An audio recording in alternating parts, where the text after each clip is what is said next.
Ink on Ibrahim.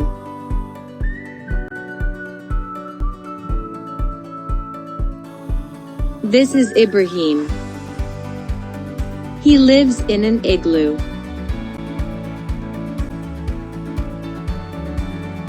He looks at the pictures of insects in his book. He writes with an ink pen. There is no ink in his pen.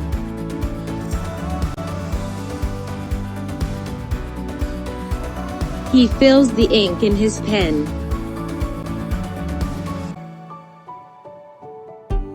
Splash. The ink splashes on his nose. He begins to itch his nose. If you like the video, like and subscribe and press the bell icon.